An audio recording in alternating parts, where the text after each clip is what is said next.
Okay, Matt's out here bragging today that he's going to blow up the world's first binary booster. Matt, what does that even mean, binary booster?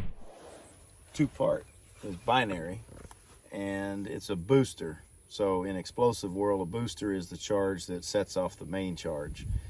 And they look like little cans. It's a cylinder. Personally, I don't think it's great for UXO and EOD work because it doesn't form to the target, but my clients keep asking for it. Customer's always right, so I made it.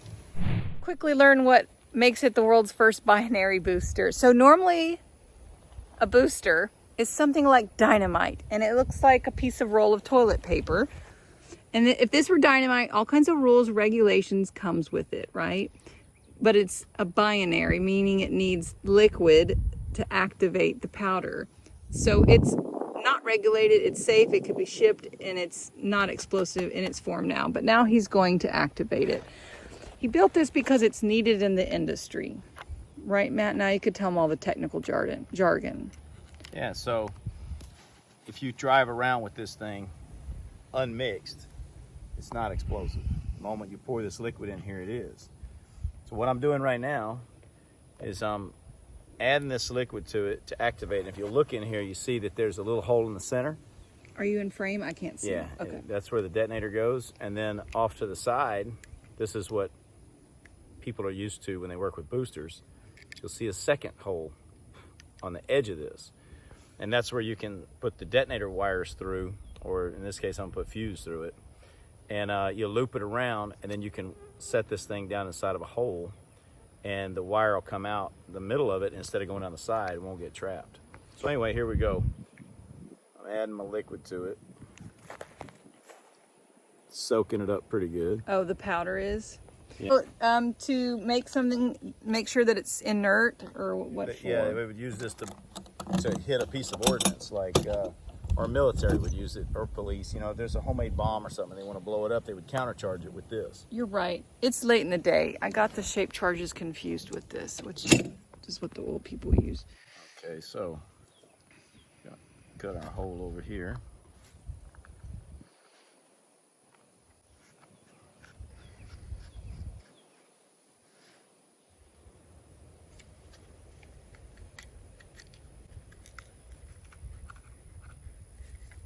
Curve that around, and we're ready to go. The world's first binary booster.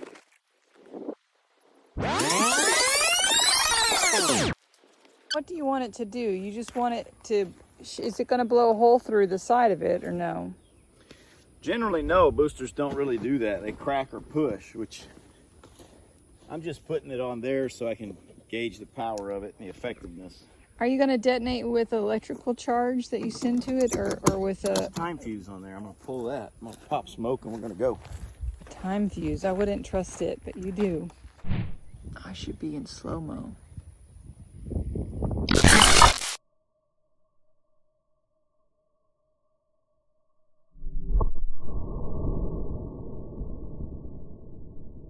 Bad. Well, it was good. Oh, that sound may not be normal with it being in slow-mo. Yes. Oh, it was like a gunshot, this one.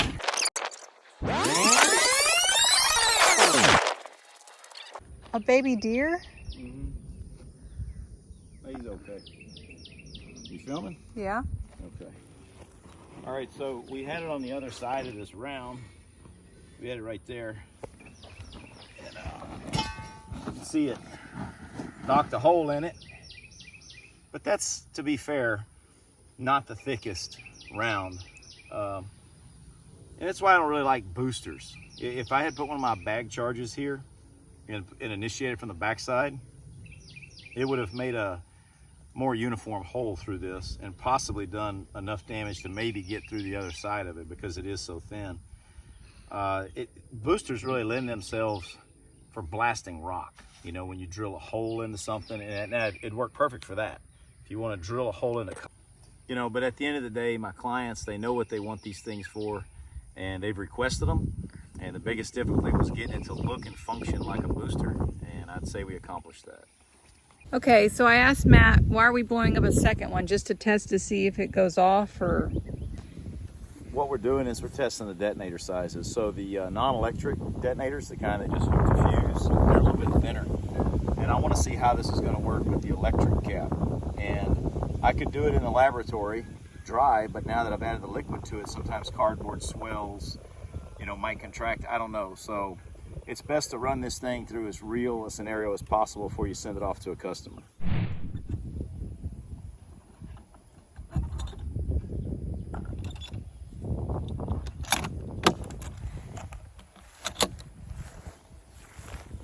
All right, go ahead and get back.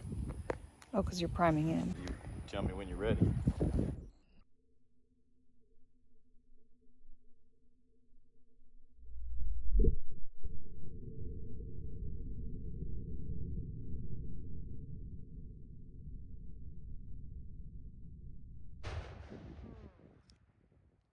You knew exactly when. Yeah, it still was very jolting. Huh. All it did was mow the grass. Yeah. So if you look at this is actually pretty impressive. There's a lot of shredded grass, and I would say almost a 6-foot circle. But this is where things get really interesting if you want to come in a little bit closer. So this charge had no shape charge effect in that it didn't have a cavity or a cone or anything like that. It was just relatively flat on the bottom. And this piece of steel is about 1.5 inches thick. And if you notice right here, there's a significant divot in it. Now, explosives that are slow, that is to say they're, 20,000 feet per second, 22,000 or less, they're going to have a hard time doing a dent like this. This explosive is about 25,000 feet per second, which is cooking for binaries. And it's evident in the results we get on heavy steel without any conical shape. That's a good angle on you. That's really impressive. It's a good product. You made it.